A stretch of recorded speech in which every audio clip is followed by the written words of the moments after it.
Shri Abdussamad Samadani. Thank you, Madam, for permitting me to participate in this very important discussion on the budget. Madam, with due respect to our Honorable Finance Minister, we have to register our agony and anguish in the ideas expressed in the budget and the very strategies employed behind the preparation of this budget. Madam, this budget completely neglects the burning realities of the country, the existing conditions of our economy.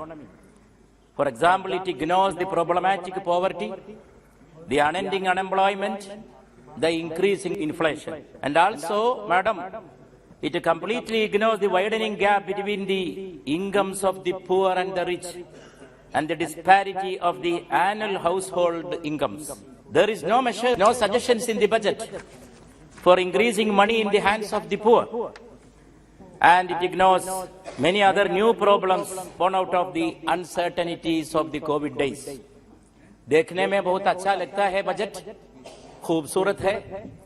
जैसे मुझे याद आता है madam, गरीब लोगों के सामने तस्वीर ऐसा है कि आप ही की तरह खूबसूरत बहुत, आप ही की तरह खूबसूरत बहुत, आप ही की तरह बेवफा जिंदगी. This budget completely ignores the poor, the rural people, the rural poor, the burning problems of the country. For example, Madam, now what is the condition, the living reality of the country? 57% of the national income, it is in the hands of the 10% of the population of our country. Their wealth is increasing. This 10% of the population. There is 52% decline in the income of the poorest of the population. 32% decline in the income of the lower middle classes. And there is serious unemployment, which is already discussed and disputable. I think even the Honorable Finance Minister will not be disagreeing with this point. And 1/4 of the youth of the country, they are unemployed. And rural poverty is very serious. And we know that only 116 nations are there in the list of the hunger nations. And India's position is 104th in the list of the hunger nations. No money, no food, no medicines. Only the rural poor are getting free rations. Madam, free rations may help them to satiate and satisfy the hunger of the people. But it will not be helping the poor people to meet the nutritional needs of our people. But the budget, I don't know why. There is a blind eye towards these problems of the country. आंखें अगर है बंद तो दिन भी रात है, आंखें अगर है बंद तो दिन भी रात है, इसमें भला कसूर क्या है आफताब का. So it is the condition. That is why our Honorable Rahul Gandhi ji was referring to the disparity that is existing in the country. Madam, most important thing is equality and social justice. But this budget, which ignores the lower sections of the people, the minorities, the other backward classes, budget does not take into consideration this motto, this basic motto of our country. Everything for everyone. That has to be the motto of our economic policy. Spreading the digital connectivity, establishing a digital university, all are important. Welcome moves.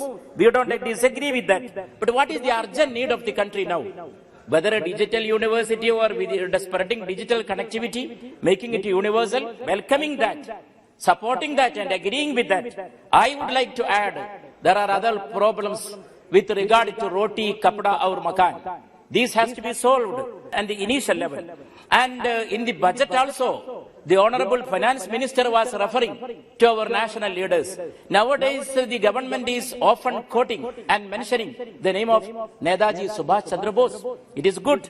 But what was the philosophy of Netaji Subhash Chandra Bose? What was his ideology? I am quoting here from Netaji. Netaji once said, I quote, I have already hinted that I plead for a coalition between labor and nationalism. Labor and nationalism. bracket, I am using labor here in a wider sense to include the peasants as well, unquote. So this was the philosophy. They all stood for inclusion, not for exclusion. But the government is standing for this, excluding many others from the purview of the national considerations. Madam, we have again and again, there is a reference to Atmanirbhar. Atmanirbhar means, if it means self-sufficiency, self-dependence, that is okay. But this was the same ideology that we had during the freedom struggle, the Swaraj, Swadeshi movements, and the government is claiming that it is feeding 800 millions of our people. Why? Why the government has to feed such a large number of the people? Because these millions cannot afford nutritious food. That is the condition existing in the country. When you speak about the Atmanirbhar, I am reminded of another Indian motto, Om Sahana Vavatu. Om Sahana Vavatu. Let us be saved together. Let us be helped together. Let us be protected together. So what the country needs now, this togetherness. Bridging the digital divide is important. But before bridging the digital divide, my request, Madam, 2 minutes. Madam, 2 minutes. 2 minutes. Only 2 minutes. Madam, before bridging the digital divide, we have to bridge the divide between the haves and the have-nots. So, in this Amrit Kal and this COVID days, what really wanted for the country was a Mrida Sanjeevani. Amritakal, we were in need of a Mrida Sanjeevani for our economy, which is already in a very bad condition. But the budget fails to provide such a Mrida Sanjeevani for our economic condition, and it is the opposition's duty.